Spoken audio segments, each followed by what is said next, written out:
My name is Erin Massey, and I'm excited to be in class with you all this semester. This is actually my very first semester as a student with NC State University. As you'll see, I already have a couple letters behind my name, but one day I hope to add 3 more as a PhD. Got a long way to go, I know. So I am a nutrition science major, not animal science.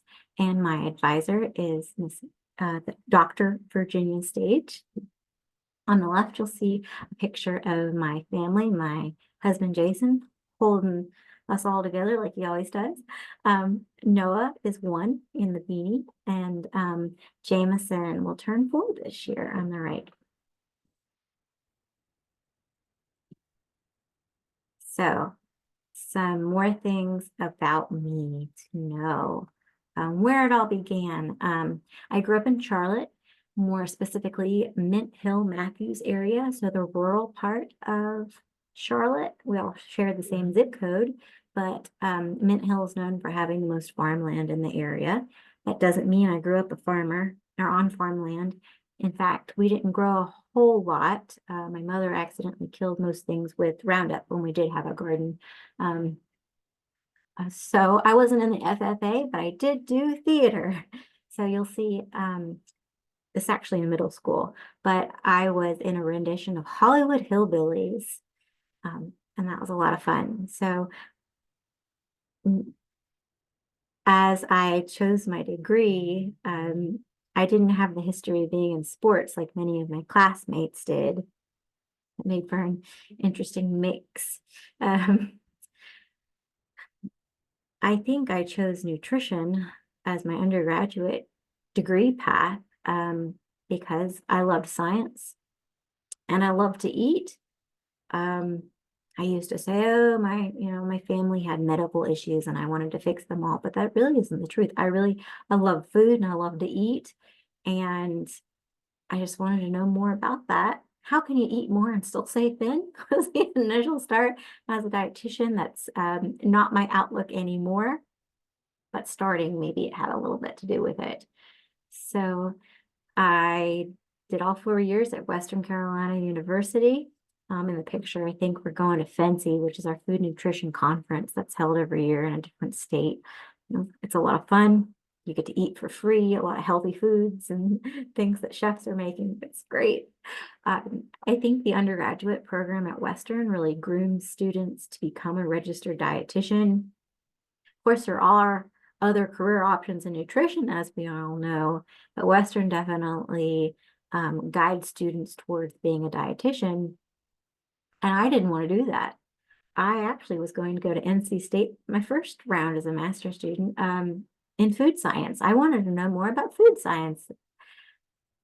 And I ended up taking a year off to really think about what I could do with my nutrition degree. I was an after-school director for an elementary school 1 year. It's a lot of fun. Challenges you wouldn't think you had. Like you really don't know what's fair until you're until you're forced to discipline children.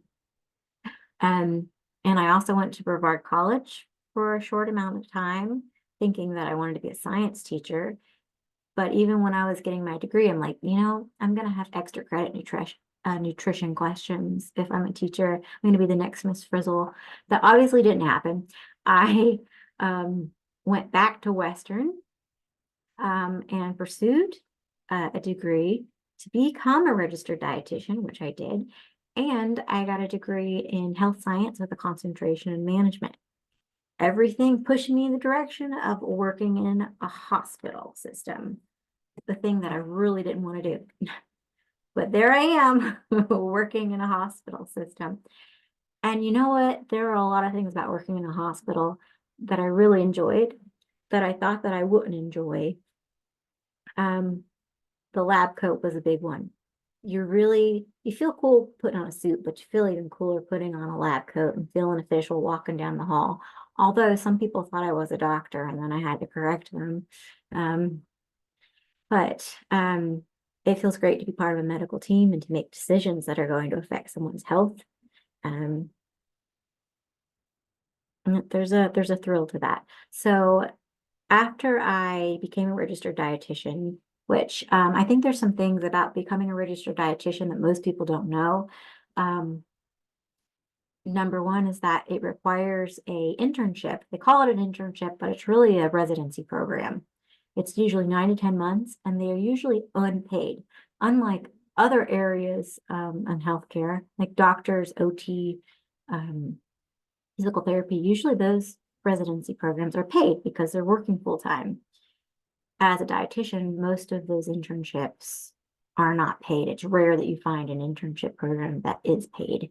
And that's 9 to 10 months working full time in a hospital. Um, so that can be tough. And I think that's why there's a shortage of dietitians in the field and why they're so in demand. They weren't in demand when I entered the field, at least in Western North Carolina. There were dietitians everywhere, and I had a hard time finding a job with no experience because they don't count that internship as experience. So I worked PRN for the Mission Hospital System, which is one of the largest healthcare systems in this area. And I worked for the whole hospital system, and PRN translates to on demand or as needed. So they would come out with kind of a monthly schedule, and I would choose which days I was available to work. And those days would be spread out throughout the hospital system. So one day I might drive 20 minutes to work at a hospital. Another, I might be driving an hour and a half, which an hour and a half is a long drive. They did reimburse for mileage, but that's, you know, part of it. Um, there were some good things about working PRN. You don't have to accept the work. You don't have to work a standard day was probably my favorite thing. So I would come in at 8, 9 in the morning, and if I finished all of my clients by noon, I could leave. And then if you were the only dietitian working, you would be on call the rest of the day. So if a feeding tube came up, you'd have to take the call, do the calculations, and send them on to the doctor or nurse who was there. And that was kind of nice. Um, I also, at the same time, worked as a dietetic technician, which is under a dietitian. You're like, why are you working under a dietitian if you were a dietitian? Again, the availability of jobs is very limited.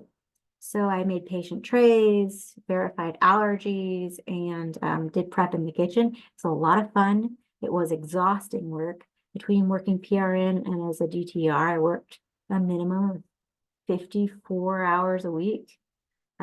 Just pretty exhausting. On top of that, I was taking master's classes. That was short-lived. I did that maybe a year and a half. And then a full-time position came available at Advent Health, in which I was the inpatient, outpatient, and oncology dietitian. On top of that, I fixed their menus were out of compliance, and I worked years to complete their menus so that they'd be in compliance with JCO. I learned to really like working in a hospital, but I always thought, if I could have the availability of a kitchen and actually get people in the kitchen with me of where these things, of where the health decisions actually happen. Where do you make your decisions? I just thought I could be so much more impactful than educating someone in a 20-minute period when they felt their worst. And so that's what I did. That's what I do now. I now work for North Carolina Cooperative Extension as an FCS agent or Family and Consumer Science agent.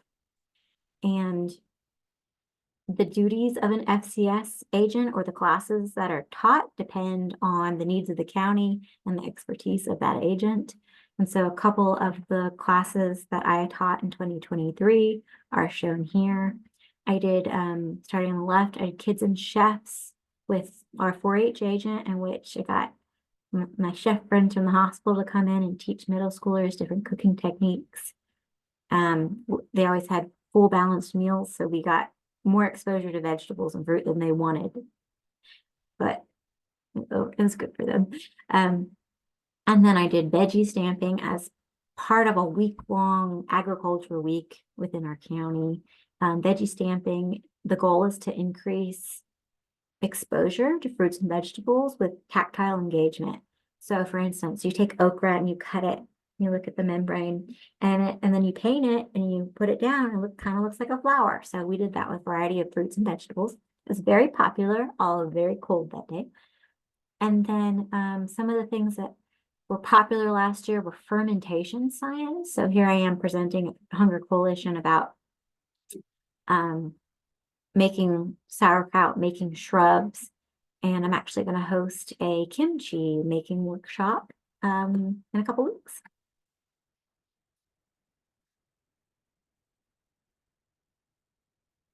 So getting into my research. As you probably guessed, I don't have much research to share with you yet, considering this is my very first semester. However, I met Dr. Virginia Stage within the first 3 months of me starting my career with NC Cooperative Extension last year. And she was introducing the PEAS program and talking about picky eating. There's a whole team in NC State dedicated to PEAS, which she created in her while she was completing her doctorate degree with NC State. And now they're running that program. It incorporates food science lesson plans into, I believe, preschools. But she was teaching about picky eating. And as a dietitian with a child who was underweight, I couldn't get enough of that information. I was hooked. You kind of want to fix, as a dietitian, you kind of want to fix everything what's food related, fix everything with food. And that was an issue I was having. And then I was hearing parents in the area, either friends of my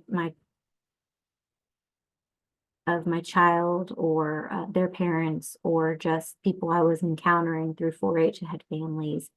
I kept hearing, oh, my child won't eat vegetables. My child won't eat fruit. My child won't eat anything. And so this class just seemed to have a lot of those answers I was looking for. So by the end of this conference, I went straight up to Virginia and I said, I want to do a picky eating boot camp for my county. And she loved it. And so last year, Virginia and an agent from Chatham County collaborated, and we made the PIE program, Parenting Independent Eaters. It's based off of Ellen Satter's Principles of Feeding. Ellen Satter was a feeding therapist and dietitian. I believe her principles started as early as the 80s, but they're still relative and used today. The class that we created goes 6 weeks long, and it is specific for preschoolers, age 2 to 5. And that is because that's when those habits are formed. We develop taste preferences when we're first getting introduced to foods, which is why you see the guidelines for no added sugar at this age and no juice for this age. That's because those taste preferences are developing at that young. And exposure and texture is very important at this age as well. So we have the intervention already. It's this community-based program with parent education and hands-on activities for reinforcement. So each class is usually about an hour long. You have 15 to 20 minutes of hands-on engagement where the kids are making recipes, eating more fruits and vegetables, maybe trying new things.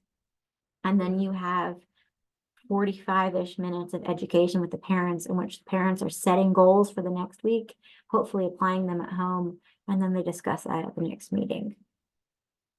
So the possible research question that's able to be tested maybe by that intervention is, do those community-based programs decrease mealtime stress in parents of preschool-age children? So does picky eating cause stress? If so, will education, this type of program where parents are bonding, actively discussing their issues, does this actually decrease stress in those parents? So that's one variable we might be able to possibly measure by testing before and after taking the class. Currently, I am working on a conceptual map which looks at parental stress at mealtime and factors that may affect that, and seeing how this can be controlled or changed. Possible research question 2, I think, is more obvious, was the first question we thought of when we were developing this program. Will this program lead to increased fruit and vegetable consumption? Because obviously there's a issue with obesity in our country, and we know that real foods, lower calorie foods, i.e. fruits and vegetables, and eating plenty of them, decrease body mass because you're filling up with fiber and water and nutrients and not nutrient dense, energy dense foods that lack the necessary nutrients. So does this program actually lead to that favorable outcome of getting kids to eat more fruits and vegetables at this young age? So that's what I'll be looking into and working on over the next several years. But what happens after that? As you see, there's a big question mark. What happens after I actually have a PhD? I think most people think of teaching. Do I want to teach? There's multiple places or universities around the area that I could possibly teach at. My alma mater, Western Carolina University, is only an hour away, and there's virtual capabilities now. I could possibly teach there. Maybe in-state university, or Brevard College is just 10 minutes away. So I've thought about those possible locations. Do I want to be professor, assistant professor? If the opportunity arises, we'll see. I don't know. I know I want to stay with the state. And for the first time, I can confidently say that I love my job with Extension. I love being an FCS agent. I could be a specialist with a PhD. I could do program development, lead program development. Those are all options. But really, I'm going to stick with the question mark because I absolutely love my job where it is. And if any of you have the opportunity to work for Cooperative Extension, I would totally support that. It's a wonderful organization, and it's very rewarding to enrich your community by passing along the information you know and seeing people's lives changed, because information is dangerous, knowledge is power. That is all I have for you today, but thank you for watching, and I'm looking forward to hearing all of your questions and getting to know you further.